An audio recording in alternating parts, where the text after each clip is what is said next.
在家就能吃到来自北京的正宗烤鸭，你觉得靠谱吗？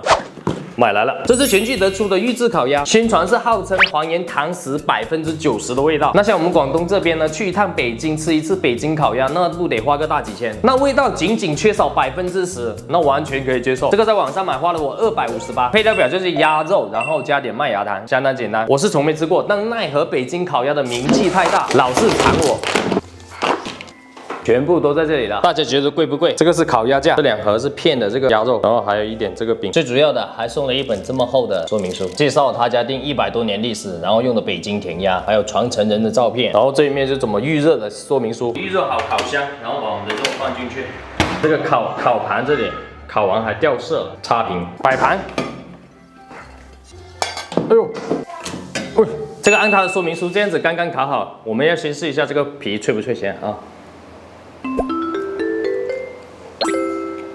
不脆了，味道还行，但是完全没有刚刚烤出来鸭子的那种脆皮，还有那种稍纵即逝的鲜嫩感。我觉得按这样子加热真的是达不到90%的堂食，回锅鸭片的感觉。所以我还在我们这边买了当地现烤出来的烤鸭，这只花了我100块。当然这个烤鸭是烤出来摆在那里卖的，所以它的皮也是不脆的。我们先给它片出来，尝一下哪款会更好吃一点。当然我们要强调一点，味道不是衡量价格的标准，向来是稀缺名气品种养殖方式对价格的影响会更大。这个我们当地的鸭跟这个北京烤鸭比一下，我们这边的比较肥大一点，它这边比较师傅切的好一点。先喝口这个鸭汤吧，哎，这个鸭汤还是挺奶白的，读起来，还行，这个汤。人生第一次吃北京烤鸭，我记得是这样吃的啊，放点鸭肉、青瓜、葱丝，对，忘了这个鸭肉要沾点这个酱，然后放在一起，这样包起来吃，然后一整口塞。甜甜香香脆脆，然后那个葱丝又有点辛辛辣辣，没有很惊艳，但是还可以。对比一下我们这里本地烤的鸭，新鲜现烤的鸭我更喜欢。美美，你来做裁判吧，你这2款鸭你试一下哪个更好吃一点，好吧？啊，你试一下，香不香？再试一下这个鸭，你觉得哪款更好吃？这款。我放在这里，我把肉包。哦，再包点这个葱丝。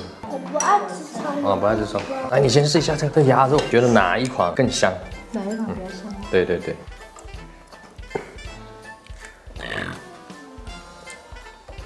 哇，美美会吃，哇的呀！这个酱一入口有点怪怪的，但是越嚼越香，不是我们潮汕这边的酱。好咸。好咸吗？你觉得哪个好吃？差不多。差不多是吧？烤鸭，北京烤鸭，这是北京来的鸭子，差不多。但是这个我们才100块，这个要258。没有，可能它刚炸出来就好吃，但他说号称还原90%啊，我觉得应该没有，不可能有90%，当地吃。对，包一下我们这边当地的鸭。爸爸，我觉得当地的鸭好吃。这样蛮咸的，确实蛮咸的，不能沾太多。它皮特别好吃。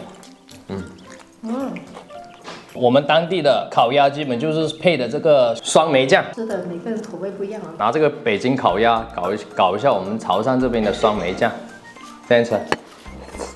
当然这个是这样，我觉得更好吃，因为毕竟我们这边的烤鸭那个你看鸭肉又大又厚又肥的，你要是没有这个酸梅酱搭配的话，几口你就腻了，这样搭配吃。我觉得还是北京烤鸭这个，它没那么腻。